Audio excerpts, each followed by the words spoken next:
Good morning students. आज हम six class का राजनीतिक एवं सामाजिक विज्ञान का सरकार क्या है भाग एक पढ़ेंगे। इसके बारे में सरकार होते क्या है, सरकार काम क्या करती है और सरकार किसी देश के लिए क्यों ज़रूरी है, ये सब कुछ इस लेसन में पढ़ेंगे। सरकार के कितने प्रकार होते हैं वो भी इस लेसन में हम पढ़ेंगे। तो आइए आरंभ करते हैं। सरकार होती क्या है। सरकार का शब्द जो होता है वो आपने कई बारी जीवन में सुना होगा। यह कितनी महत्वपूर्ण होती है, हमारे लिए क्या काम करती है और कैसे निर्णय लेती हैं। अलग अलग देशों में अलग अलग तरह की सरकार होती है। किसी देश में लोकतांत्रिक सरकार और किसी देश में राजनीतिक सरकार, उनके बीच क्या अंतर है वो इस लेसन में हम पढ़कर पता करेंगे। तो आइए आरंभ करते हैं। सरकार क्या है, ये कुछ है। आपने फ़ोटो देखी है, उसमें देखिए सरकार इन सब कामों के लिए कैसे निर्णय लेती है और वो क्यों काम करती है। तो आरंभ करते हैं। सरकार की परिभाषा में आसान शब्दों में ये बता दूं, सरकार एक कुछ निश्चित व्यक्तियों का समूह होता है जो किसी भी देश या किसी राज्य के निश्चित काल के लिए निश्चित पद्धति द्वारा शासन करता है। ठीक है, वो सरकार होती है। इसके तीन अंग होते हैं, व्यवस्था या संसद, दूसरा कार्यपालिका तथा तीसरा न्यायपालिका। ये इसके तीन अंग होते हैं। सरकार के माध्यम से ही राज्य में राज्य शासन लागू किया जाता है। किसी भी देश को निर्णय लेने के लिए एक सरकार की आवश्यकता होती है और सरकार की परिभाषाएं मैंने आपको बता दी है। उसके बाद आप पढ़ेंगे कि भी सरकार कैसे निर्णय लेती है और कैसे वो अपना काम करती है।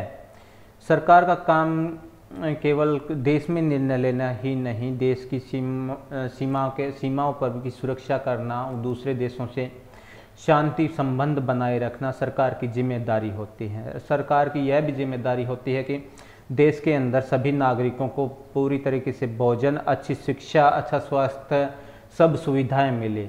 जब भी कोई प्राकृतिक आपदा होती है या कोई जैसे सुनामी हो गया, भूकंप हो गया या कोई भी अन्य तरीके से कोई विपदा आती है, प्राकृतिक विपदा आती है, तो सरकार लोगों की मदद करती है। अगर कोई भी कहीं पर भी विवाद होता है या कोई झगड़ा होता है, अपराध करता है, तो जो आपका सरकार के जो अंग होते हैं वो काम करते हैं। जैसे सरकार का एक जब विवाद होता है तो एक अंग होता है न्यायपालिका, वो इसमें न्याय का काम करता है। ये सरकार का अंग होगा। आपको जानकर यह बहुत बड़ा आश्चर्य होगा कि सरकार ऐसा काम, इतना काम कैसे कर लेती है। जब लोग इकट्ठे रहते हैं, काम करते हैं, एक हद तक एक व्यवस्था की ज़रूरत होती है जिसके लिए एक आवश्यक निर्णय लेना, कुछ नियम बनाना जो सब पर लागू हो, ताकि जो कार्य है वो ठीक तरीके से हो, ना ही विवाद हो, ना ही कोई अन्य घटना घटित हो। उदाहरण के लिए यही लगा लीजिए, देश के जो संसाधन होते हैं के नियंत्रण पर देश की सीमा की सुरक्षा होती है। संसाधनों के नियंत्रण पर देश की सीमा की सुरक्षा होती है ताकि लोग सुरक्षित रह सके और अपना विकास करते। सरकार कई तरह के काम करती है, वो नियम बनाती है, सबके लिए निर्णय लेती है और सीमा पर रहने वाले लोगों पर भी इन्हें लागू करती है। आगे हम पढ़ेंगे सरकार के स्तर कितने होते हैं। सरकार के स्तर के बता दूं, सरकार कितने भागों में बांटी जाती है, ये लगा लीजिए स्तर के आधार पर। तो सरकार के स्तर के आधार पर हम इस सरकार को तीन स्तर पर, हिंदुस्तान की दृष्टि पर तीन स्तर पर बांटा जा सकता है। एक हो गया केंद्र सरकार, जहाँ पर पूरे देश पर राज्य पे राज करने का होता है या शासन करने की प्रतीति होती है, जो सबके लिए कानून बनाती है। दूसरे स्तर पर हो गया राज्य स्तर पर, जो केवल एक राज्य के लिए अपने स्तर पर कानून और कार्यों का निर्णय लेती है। ये दूसरे राज्यों के तौर पर अपने कानून और निर्णय नहीं ले सकती, जैसे केंद्र सरकार लेता है। तीसरे स्तर पर हो गया आपका स्थानीय स्तर, जिसको बोला जाता है गांव के स्तर पर। ये जैसे गांव, शहर, मोहल्ले हो गए। राज्य स्तर का मतलब बता दिया मैंने आपको, केंद्र का मतलब बता दिया। स्थानीय स्तर गांव के तौर पर हो गया। जैसे आपका गांव के मुखिया के तौर पर हम सरपंच को चुनते हैं, वो इसमें गांव के शासन कैसे करता है वो सब कुछ आप गांव के तौर पर देख सकते हैं। इसके बाद आता है सरकार और कानून। सरकार कानून बनाती है, देश के में रहने वाले सभी लोगों के लिए कानून बनाते होते हैं। कानून के बराबर के समान सभी एक के बराबर होते हैं, जिसे सरकार काम कर सकती है। सरकार के पास कानून बनाने की ताकत होती है, वैसे यह ताकत लोगों के कानून बनाने के लिए बाध्य करती है। उदाहरण के लिए ये लगा लीजिए, कोई व्यक्ति गाड़ी चला रहा है या कोई काम कर रहा है तो उसके लिए उसको लाइसेंस होना आवश्यक होता है। अगर उसके पास किसी भी उद्योग को चलाने के लिए या गाड़ी को चलाने के लिए लाइसेंस नहीं है तो वो उसको लाइसेंस के ना होने की अपेक्षा सज़ा काटनी पड़ती है या उसको जुर्माना भरना पड़ सकता है।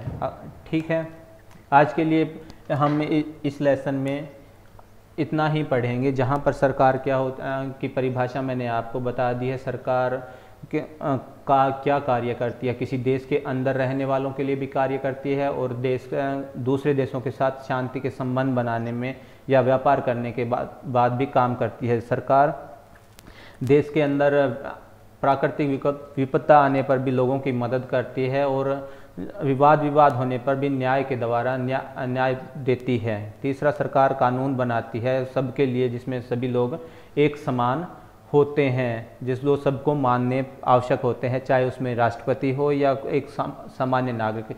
कानून सबके लिए बराबर होते हैं। अगर कोई कानून नहीं मानता है सरकार देश के द्वारा बनाया गया या सरकार के बनाया गया, तो उसको कानून न मानने की अपेक्षा सज़ा काटनी पड़ती है या जुर्माना देना पड़ता है। ठीक है, सरकार का या ये लगा लीजिए सरकार को भी हम 3 स्तर पर बांट सकते हैं, केंद्र के स्तर पर, राज्यों के स्तर पर और स्थानीय स्तर पर। तीनों के बारे में बता दिया गया है कि केंद्र पूरे देश का काम संभालती है, पूरे देश के लिए कानून बनाती है, उसके लिए सभी देश सभी है। दूसरा होता है राज्य स्तर पर, जो केवल एक राज्य के तौर पर अपना कार्य आरंभ करती है, वो दूसरे राज्य के काम के अंदर दखल अंदाजी नहीं कर सकती। तीसरा होता है स्थानीय स्तर पर, जहाँ पर गांव के अंदर शासन प्रक्रिया मानी जाती है, जैसे जिसके द्वारा आप लोग ही गांव के स्तर पर सरकार को चुनते हैं, जैसे सरपंच हो गया या उसके साथ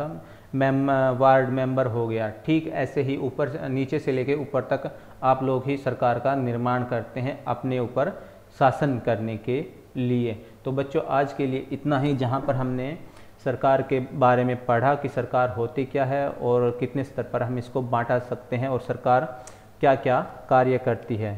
तो धन्यवाद बच्चों, आज के लिए इतना ही।